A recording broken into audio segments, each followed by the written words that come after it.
Well, hello, everybody. Welcome to another episode of the Mentor Podcast.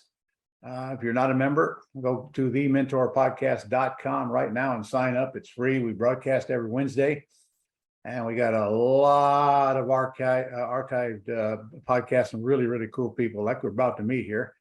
In fact, beside me is Jenn and Delle, and they wrote a letter to us about what's going on in their life. And I was so impressed by it. I thought we got to get these guys on this podcast so you can hear their story. So I'm going to let you guys start with your story. I know you started in 2000, so you're kind of old here, aren't you? Well, I still feel young, but yeah, I got started a long time ago. Yeah. All right. Well, tell us how you get started. I want to hear the whole progress to where you are today, because today you're doing, what'd you say, 5 or 6 houses a month? We did 9 last month, so we had a pretty decent month. So that's correct. All right. Well, I'm going to come back to that after we get from back where then to up to now. So yeah, it's definitely been a process. I kind of grew up as a landlord's son, going to summers off, going to do all of the things a landlord's son would do and learning all the things what not to do. The hard way, right? Watching my, family going to middle of the night for broken things. So I knew I always kind of wanted to get into real estate. I just didn't know what or how, or how that even look. And then fast forward, I'm now a little bit older. It's the year 2000, and I'm at a friend's house, and he's going through his closet one day. He's clearing some stuff out. We were looking for something, and he happened to pull out. It was your course that he bought on a late night infomercial with his mom. And he's scrambling, pulling like old football gear out of the closet and baseball equipment. And then he's handing it, and he hands me this, like, hey, hang on to this, as he's just throwing things out of his closet. And I'm like, well, what is this? It was still in the cellophane wrapper. Still got it? Still got it right here. Let me see it. I want to see it. Yeah, absolutely. It's called a cash flow generator. That was fast cash. Okay. Fast cash. Yeah, yes. I think that's one we were selling on television at that time. That was. I'm not mistaken. With John and Greg Rice, the world's smallest living twins. Yes. You ever see that commercial? Absolutely. That's what they saw it on. Oh, okay. Well, I'm glad somebody bought it. What the heck? He did. And unfortunately for him, he never even opened it. And it was just sitting there collecting dust for probably, a solid 6 months to a year. So as we were sitting there, I'm like looking at this thing in my hands, and it's talking about how anyone can quickly turn single family houses into cash without money, credit, or partners. And I was like, surely you didn't believe that nonsense, did you, Joe? Oh, I was 22, so I fell for it. Oh, okay. All right. Got you when you were too young to know any better, huh? It got me. So I'm just like, this is gazing at me. So I think of like, is it just luck or whatever you call it? But this was like that fork in the road where I could have just thrown that down and continue looking for what we were. Yeah. Or I asked the nerve, I'm like, can I borrow this? And he was like, no, this is a lot of money. I'm like, I know, but you never even opened it. I was like, it's just sitting there collecting dust. I at least want to look at this stuff. And so we started talking about it.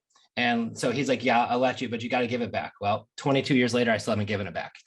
Still got it. But what happened was I watched the VCR tapes, the audio cassette tapes. I still have them. And then within a month, I had a deal under contract. Cool. I wholesaled that to another investor, just exactly like I followed your lessons 101, like not even how to show junkers. I waited outside. They walked through them themselves. I didn't like all the stuff that you taught. I did. And I cleared a check a few months later for $12,733. And wow. When I just turned 23 years old, that check could have had 5 other zeros after it. I felt like I was rich, right? Man, you just told my story, except mine was in 1982. And I actually bought my first course, just for the record. Okay, I didn't borrow it, even though I didn't have the money. But same story. First wholesale check changed my life. In fact, your 12,000 probably about the same as my 3,000 in 1982. I don't know. So, but we all have to start somewhere, don't we? Well, and more important was the money, was the proof of concept, the shut up check to all the doubters, all the friends and family who said, you're just out of your mind. This stuff is not working. And I learned a lot. I grew a lot from that experience. So I have Crohn's disease. So shortly after that, I was looking to get a job where I had health insurance and things like this. And this is where I think like if anybody learns anything is I didn't get into more coaching early enough, which this was like, I would think one of my mistakes I've made in my journey. So then after that, I get the job, the JOB, which always stands for just over broke. Doesn't matter how much you make. Usually you're still living, check to check, but I got into a good career, ended up buying a house. And then fast forward to 2008, I'm lucky enough to meet this young lady right here, who was a school teacher, had her own house, had her own career, and was doing very well for herself. I had my own house, and then we started dating. Mm-hmm. Shortly after that, in 2008, we all kind of knew what happened to the market. And you're able to find deals right on the MLS because there wasn't a lot of buyers. I was a finance manager for a car dealership, so I had connections to all banks, had all my friends there. So I had really good ties to that. So I started finding deals right off the MLS a few months after her and I dated. And at first she thought I was a little crazy, like, you own your own house. I own my own house. Why are you buying a third house? And why are we going to all these old yuppie houses? I've heard that before. Yeah. Mm-hmm. So I knew she was my own way. I knew she was really special when I would walk into these nasty houses, and she's my girlfriend at the time, and she's coming with me. I'm like, wow, she's pretty brave. There's been a bunch where she would, turn around and do the 180 and walk directly out. And those were the good ones. That's what I said. Those were the ones I was most interested in. A bunch of those we ended up buying. So then we started falling off course and started not following the round rules, and we started burning houses and buying one house a year, fixing it, rehabbing, but buying it right. So I felt like that was okay. Better explain what that means to our listeners. So we would buy it with cash, a property, distressed property. We would renovate it. We would then rent it. And then we would, obviously there's a whole series of mistakes there. And then you would refinance it with your own credit. And you would repeat it. So those were a handful of mistakes we were there. Although we were doing well with it, I gotta say.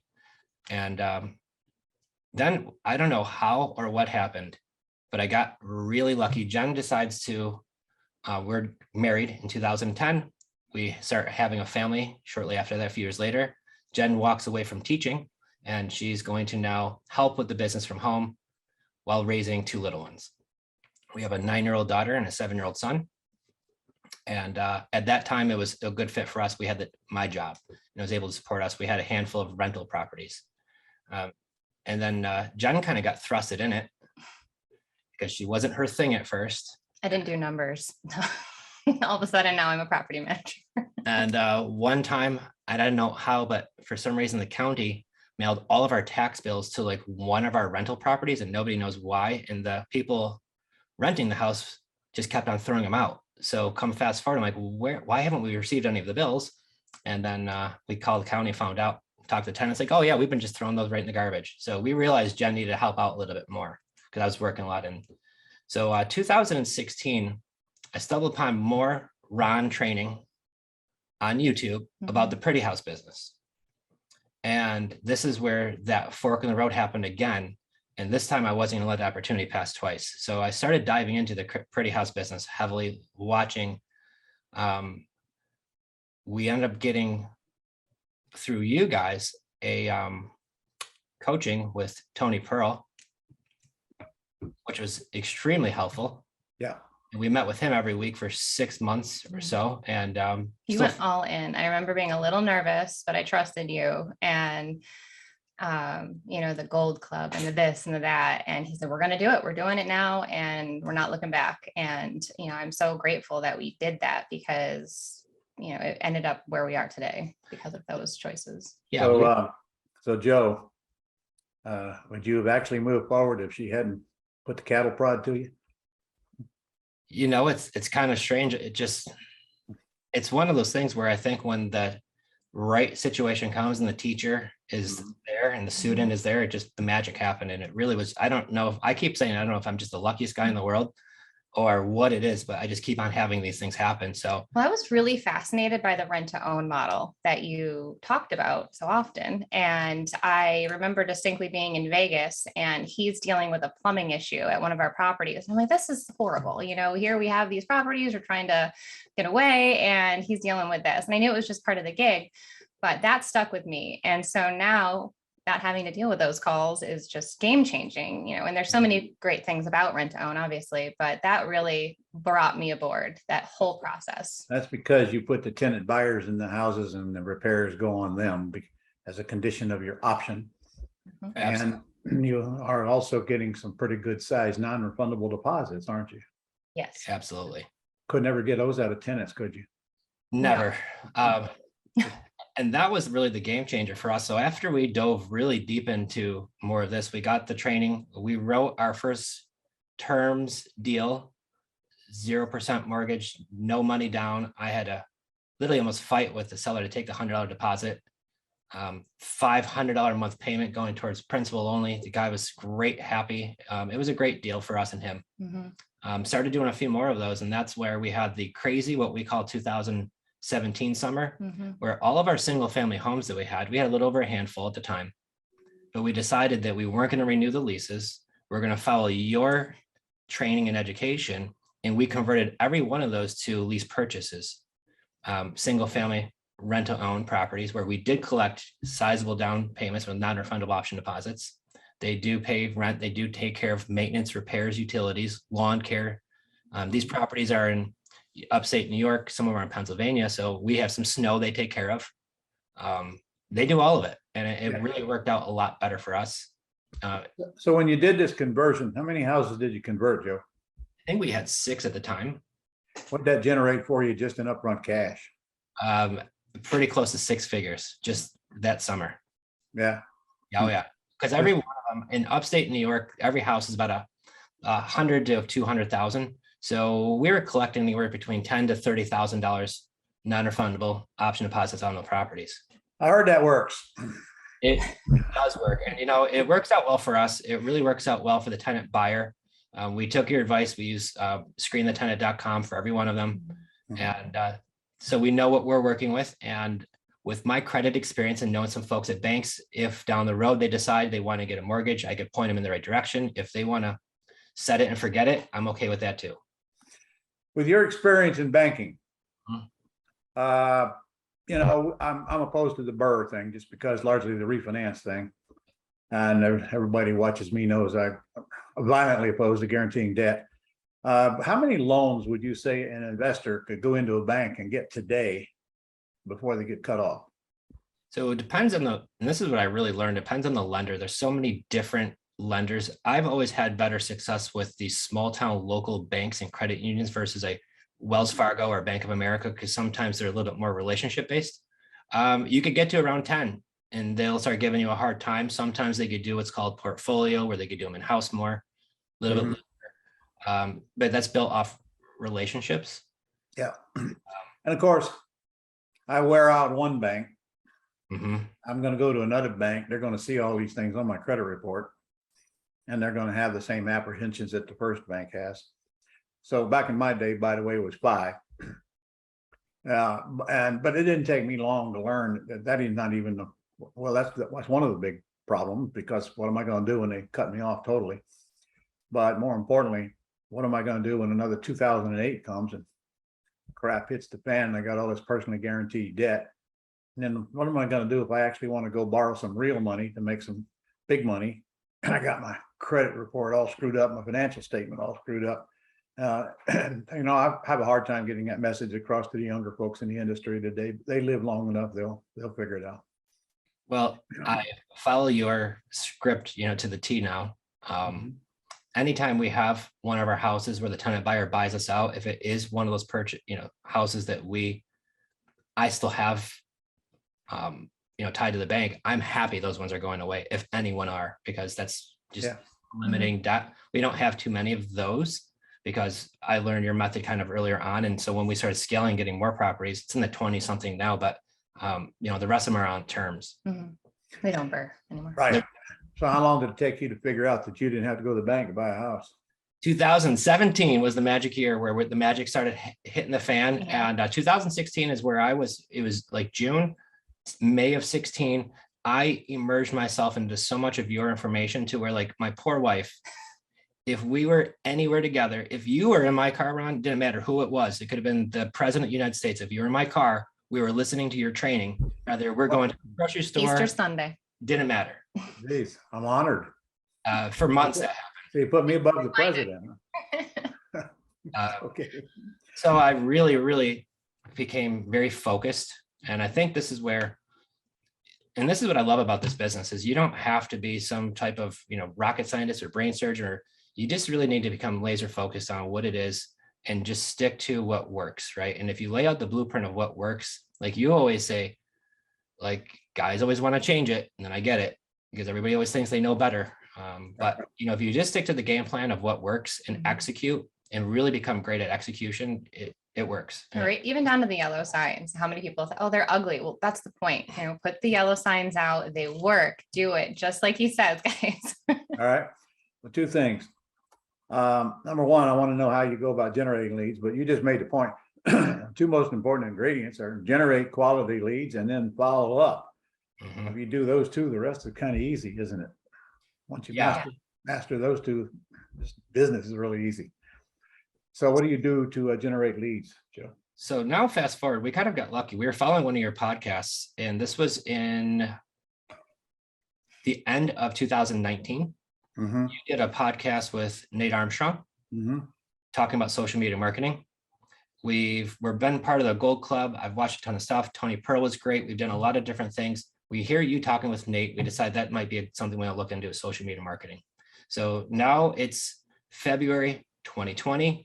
Jen and I get with Nate. We decide this is a good fit for us. Let's go. My career has taken off. I now am the finance director for the largest Chevy dealer in the country.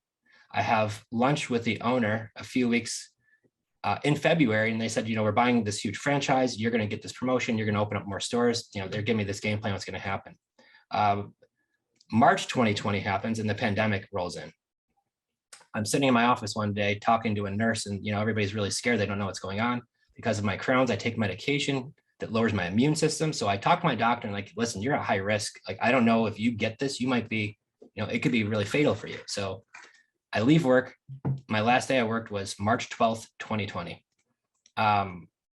And within the next day, they say, hey, listen, this is going to probably blow over in a few weeks just to flatten the curve.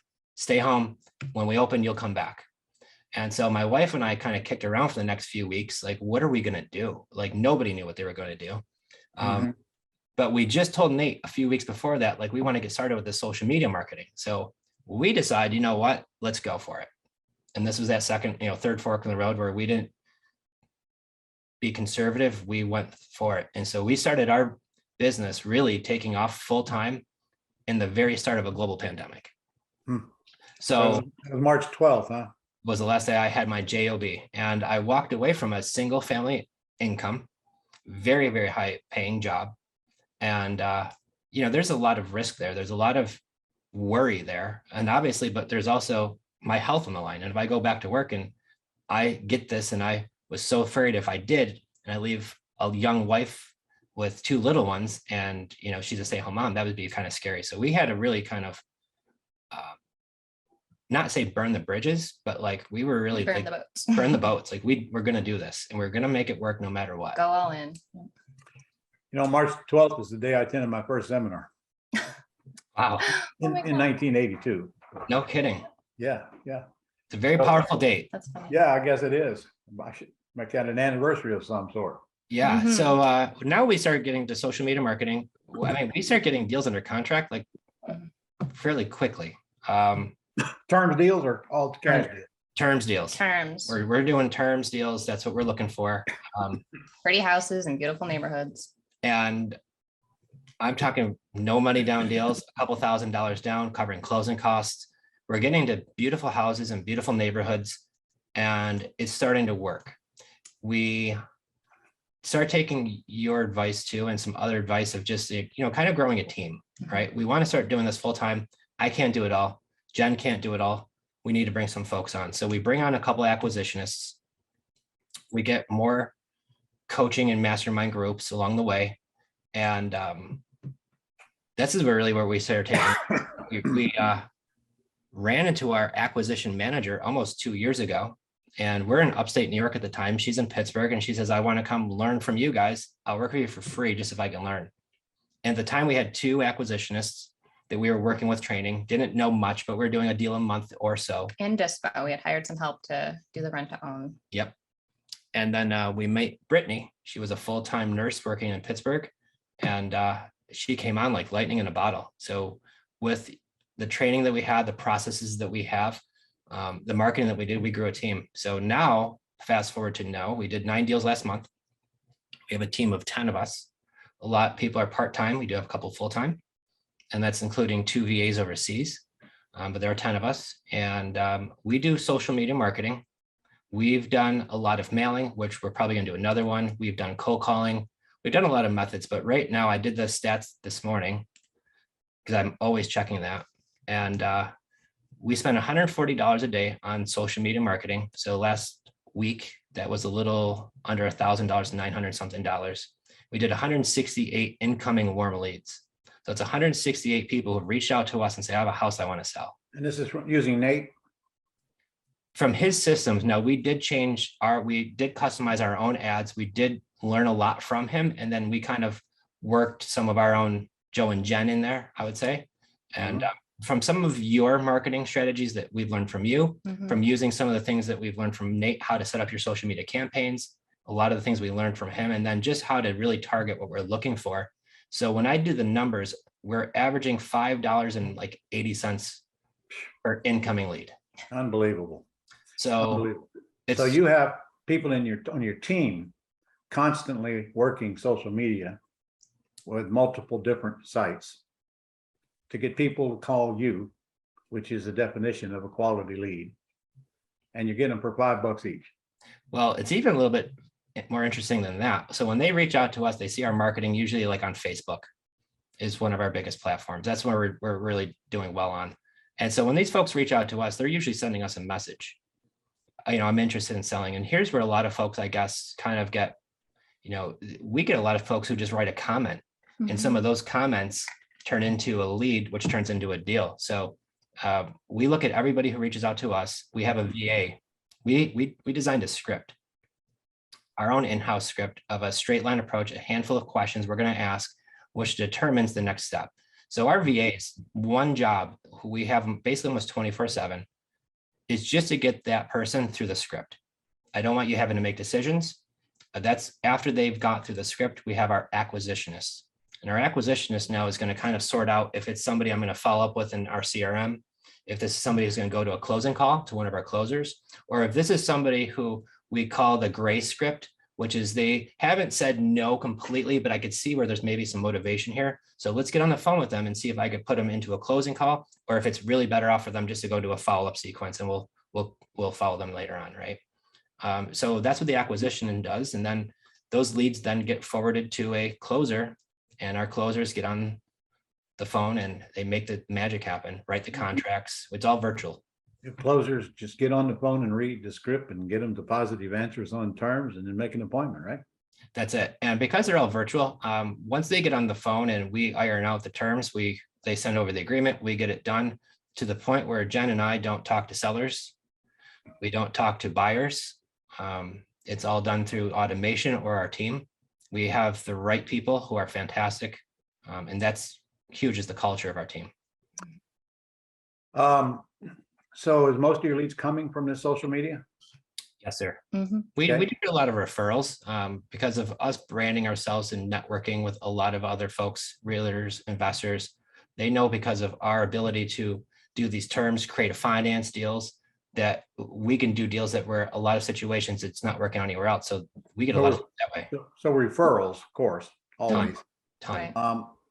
Jen, I got a question for you. Yeah. When is your course coming out on social media? That's a great question. I do have a couple little things that we share here and there, but I gotta say, if you do run ads, because I see a lot popping up, especially down here in Florida, you have to be active on that business page, and that's the biggest piece of advice. You or somebody you appoint. Yeah. Correct. Your business has to be active. It doesn't have to be you per se, a VA, whomever. But if you don't have anything going on in your page, we always liken it to walking into a store in a mall. Like, what's the vibe, right? Is it totally dead and quiet and eerie, nothing happening since like 2015? or is it lively, music's playing, things are happening? You on TikTok? We are. I'm not very good at it yet, but we do have an account. Well, you're not very good at what? I'm on TikTok, believe it or not. I saw that. Yeah. And I wear all my clothing. I don't do anything stupid. I All need I do, I have get somebody better stand about in front of me with a phone and ask me a question, Okay. and I simply answer the question. And it creates TikTok videos. It's that simple. Yeah. And I don't know.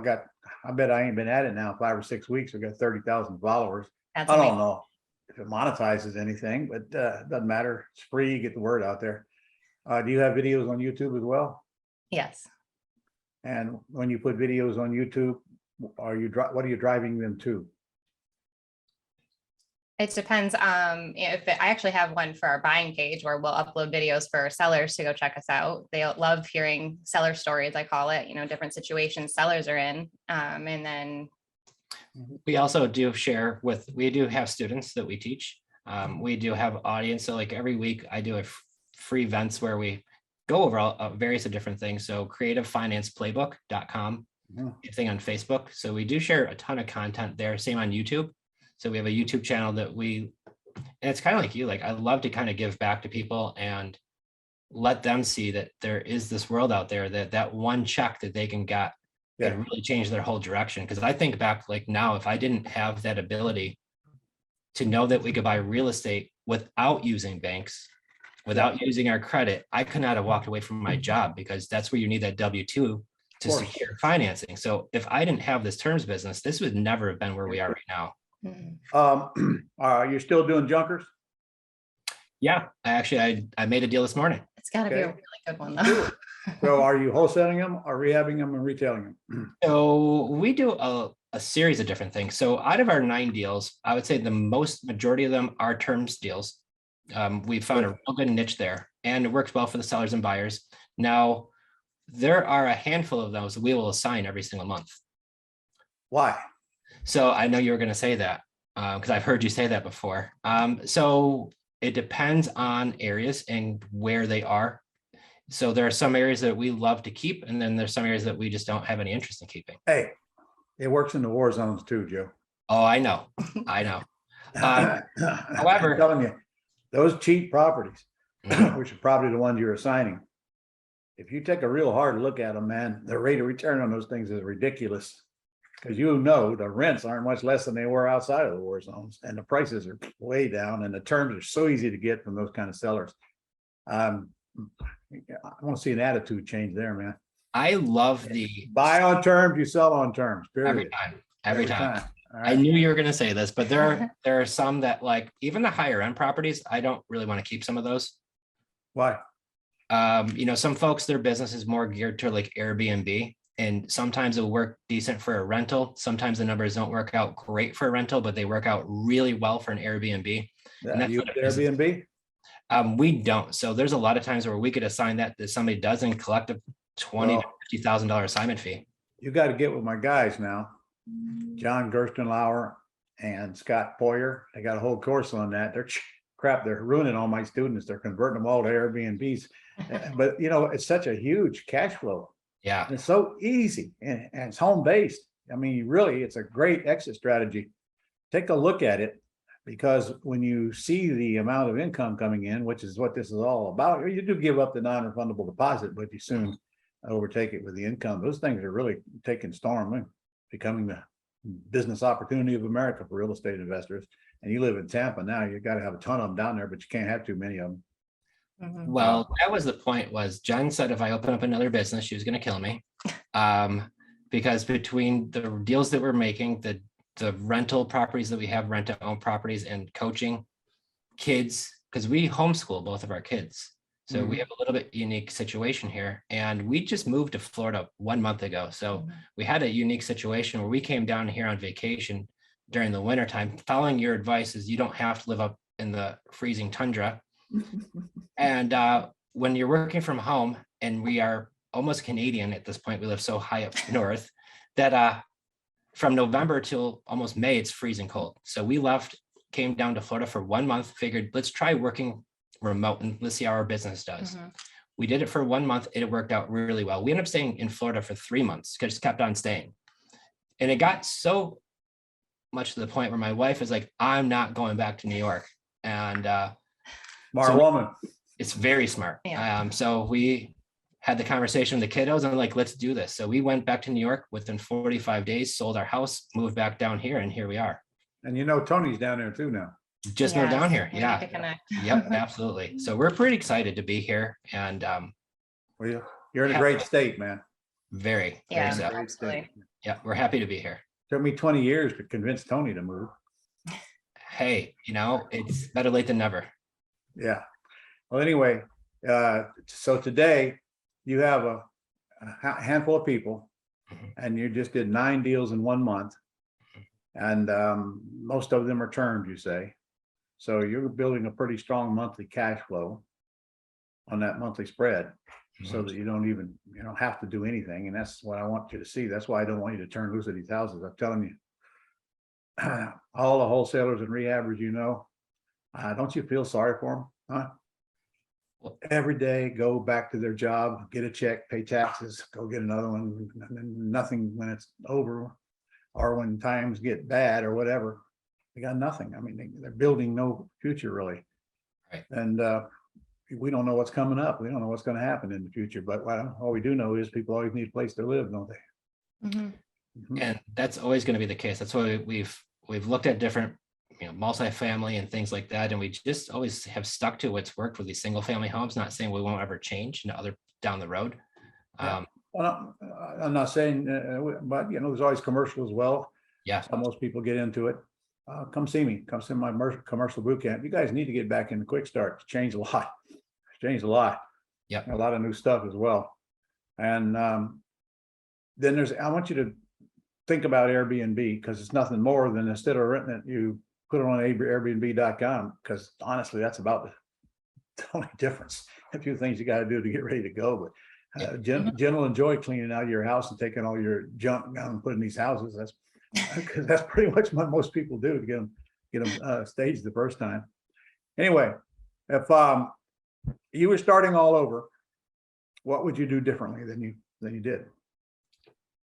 well, I think I touched on that a little earlier. I would have really immersed myself in more masterminds, more coaching. I would have put, I look at people, what they spend on college, right? I never went to college, but I look at what folks have spent Mhm. yearly on college, and then they don't even use that degree, right? So I think if you're willing to do that, to learn how to make $35,000 a year, Yeah. spend some money, because everybody looks at coaching, they say, well, how much does it cost? And you go over the pricing and things like that, but what it does, it fast forwards everything. And so I look back of my mistakes were not getting to more coaching earlier, not thinking big enough, thinking too small by taking other people's advice, and getting out of my own head, right? Thinking that I can do this, and it is only as hard as you make it.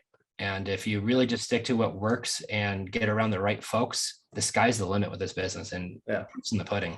True. So you would do differently. You quit listening to the morons. Yeah. Quit listening to all the broke people trying to tell you how to get rich. Yep. B, you would constantly implement. As soon as you lack off of the implementation, harder to get it back going again. And I know you up and down several years there, as most people do.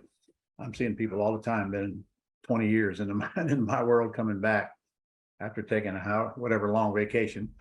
So you would implement, and then you're going to have to get this lead generating thing. You got to crack the code, because I can tell you, they got to be quality leads, and I'm really having to pound hard on that message in this hot market.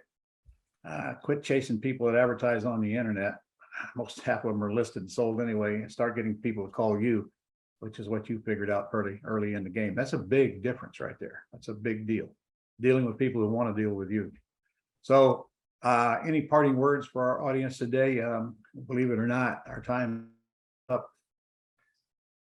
Well, I think you said it right in the head that this is some of our core values in our companies. Do business with people who want to do business with you. Mm-hmm.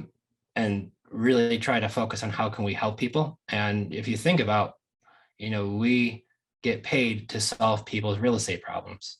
And if we could help them get what they want, we'll get what we want out of it too, most likely. So this is a great business to be in. It doesn't take a lot of money to get started. I mean, we have students who have walked away from their full-time jobs, with very little tiny budgets. You don't need to have a fortune to get started in this, which a lot of people perceive, which you, the godfather of real estate, have been teaching for, so long now. That is that misconception. I need to use credit. I need to use banks. And I need to have a lot of money. Yeah. Right. Those things are all wrong. So if you think that, spend some time in Ron's world, learn the right way, don't make the mistakes, and you won't be, you'll be very happy. And I'd follow that up by learning is the first step. Yeah. Then we got to actually implement. Yeah. And then we got to have a little grit and hang in there long enough to overcome all these things that we run across that we think are real. They're not even real, and do our best to talk ourselves out of doing it. And I always tell people, Joe, if you can't do this business, I'm not sure what business you can do, because most of them have way more problems than we got in this business. I can tell you that right now. Yeah. So, Jen, I'm gonna ask you one more question, and I'm gonna leave you alone. Okay. If you could change one thing about Joe, what would it be? Change. Oh my gosh. Put you on the spot with that one, didn't I? Yeah. Good. I want to hear it. I mean, Joe promises there will be no repercussion after this answer. I don't have something I would change. I like that, he's a visionary. He has a lot of grandeur ideas. And so I love all of them, but I think now like he's really honed into, we spend a lot of time with coaches and masterminds to know that you really have to have an integrator to move forward with things. So, he is changing that one thing where, we tend to be excited about a lot, but you have to develop those systems and processes so that you don't have to be involved in every little step of the way. So the less you do, the more you make, apparently. Yeah, I read that book. Okay, well, I'm not going to put Joe on the spot because I don't want to create any issues here and ask him the same question. So anyway, I thank you guys so much for taking the time to spend with us. I know that our audience will appreciate you, learn from you, and hopefully get very motivated by you to go out and do what you're doing. Thank you for your help. And I'll see you guys, I guess, at the end of the month. Huh? See you soon. Can't wait. Couple weeks. All right. See you there. Thank you. Thanks, Ron. Thank you, Ron.